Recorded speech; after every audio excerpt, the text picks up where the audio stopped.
Hey YouTube, this is GoTech TV with a new tutorial. This is for Dark Souls Prepare to Die Edition for PC. If you've ever played this game, you know that the graphics are horrible and the mouse and keyboard suck too. Well, I don't recommend actually playing the whole game with a mouse and keyboard, but if you're like me, who doesn't have a controller, and it's your only option, this would be the best way to go. So here we go. What you're going to want is to get DSFix and DSMFix. And I'll put the links in the description. Sorry, I just yawned. So, after you have those downloaded, you're going to go to your downloads folder and you're going to extract them both. Then from there, you're going to go find your data for Dark Souls. It depends. If you're in Steam, you're going to go Program Files times 86, or better yet, you just go into Steam. I'll just show you with a different one of my games. Right-click the game, go Properties, and go to Local Files tab and do Browse Local Files. And it'll bring that up with your data. And then you just copy what's inside of these folders. Then you just copy what's inside of these folders into that area, which I've already done. So, and if you get it in a case from like the store, that's the games for Windows. You're going to go to Program Files times 86, and then you're going to find a folder that says Namco Bandai Games. I downloaded it into a separate drive, so I'll just put it in there, which I've already done. And then what we're going to have to do is also put in the DSMFix. But you're not done yet. What you have to do is go into DSFix. No, sorry, don't go into DSFix. Herp to derp. Find dsfix.ini. That's what I meant to say. And then when you go in there, it'll default your render width to 1920 and your render height to 1080.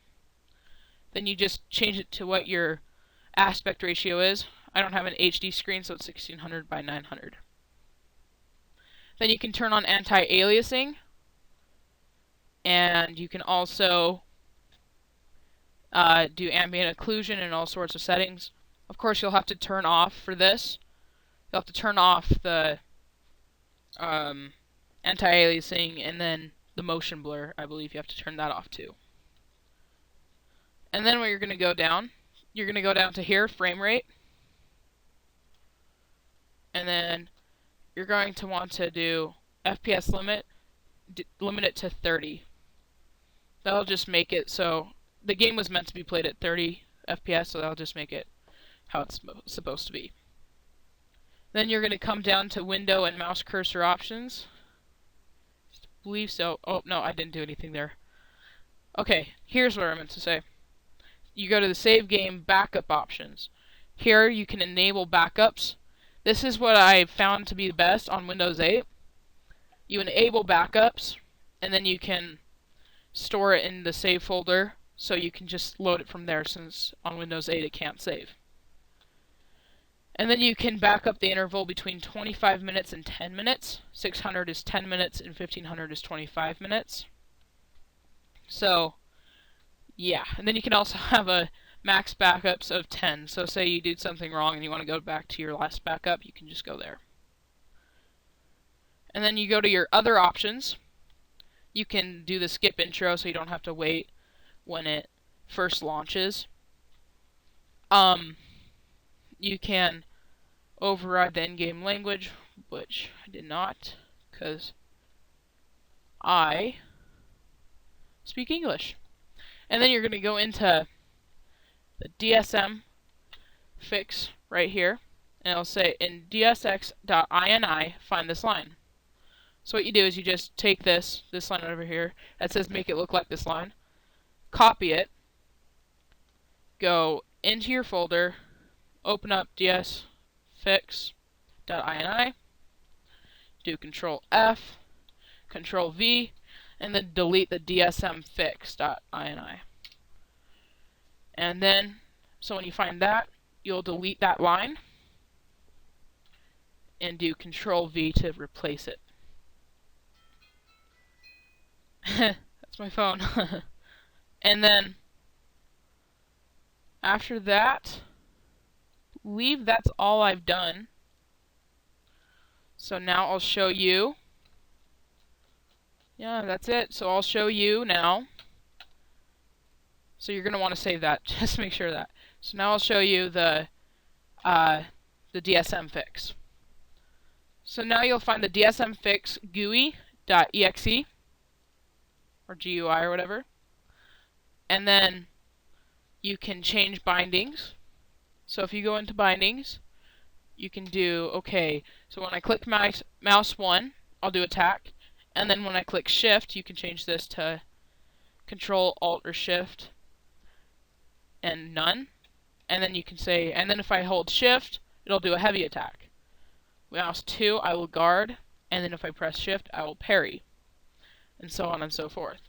It'll give you the 5 options of attack, heavy attack, guard, parry, and then target lock. If you do not know what mouse 3 is, which sure hope you do, that's the pressing the mouse wheel.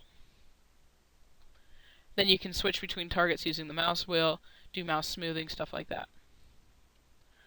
And then, just to show you what it looks like, I'll open it up, and I'll see you in a bit, because I have to switch over.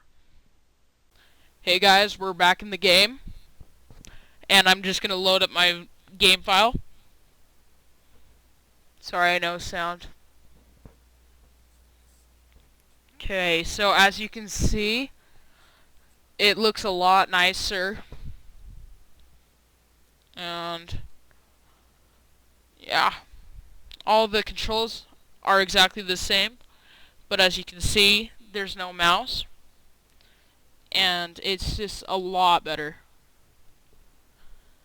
It tracks your mouse a lot faster, a lot easier, so when you turn, your character actually turns.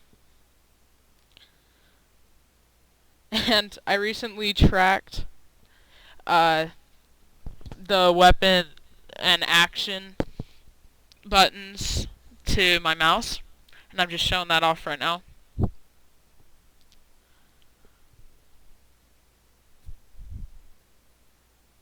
So you still pick up things the same,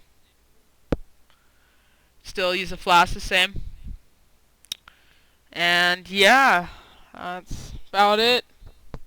Thanks for watching, and please rate, comment, and subscribe. Bye.